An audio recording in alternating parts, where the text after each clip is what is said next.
जीवन भर प्रतिज्ञाएं निभाने वाले बहुजन नायक कांशीराम। नमस्कार, मैं हूं गौरव।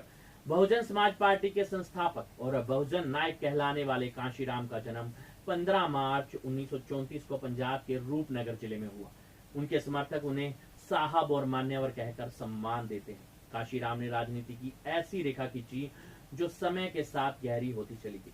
उन्होंने खुलकर जाति की बात की, दलितों पिछड़ों को एक मंच पर लाने का नया समीकरण ही नहीं बनाया बल्कि इसको यथार्थ में बदलने का काम भी किया। कांशीराम नेताओं की तरह सफेद खादी कपड़े नहीं पहनते थे। संघर्ष के दिनों में सेकंड हैंड बाजार से खरीदे पैंट शर्ट और बाद में सफारी सूट पहनावा था उनका। दूसरे नेताओं से उनका ये फर्क था, महज कपड़ों तक ही नहीं था, उनके हर पहलू में राजनीति के दूसरे धुरंधरों से अलग थी।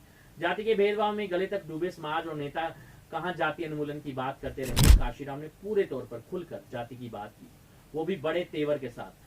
तिलक तराजू और तलवार, इनके मारो जूते चार, या ठाकुर बामन बनिया चोर, बाकी सब हैं DS4 जैसे नारे हैं जो आर्यावर्त को चमरावर्त बनाने की बात कांशीराम ने ठीक वहीं पर चोट की जहां सबसे ज्यादा दर्द हो। 1992 में राम मंदिर आंदोलन के समय बीजेपी यहां हिंदुत्व का कार्ड खेल रही थी। कांशीराम की बहुजन समाज पार्टी बहुत खुरदुरे तरीके से दलितों को समझा रही थी कि उनका अपनी बिरादरी से भी कोई मुख्यमंत्री बन सकता है। ऐसे मुख्यमंत्री जो किसी बड़े शक्ति समूह का नाम मात्र चेहरा ना हो, अपनी ताकत और तेवर दिखाने वाला दलित नेता हो। ये कांशीराम का दुर्भाग्य है कि उनकी विरासत को लोग सिर्फ मायावती तक समेट कर देखने लगते हैं।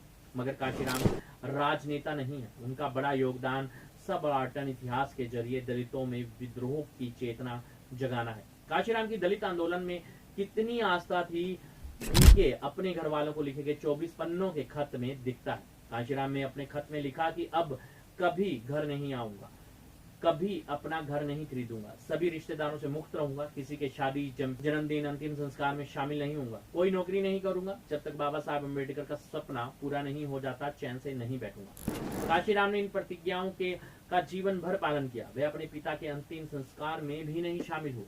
हमारी खास रिपोर्ट।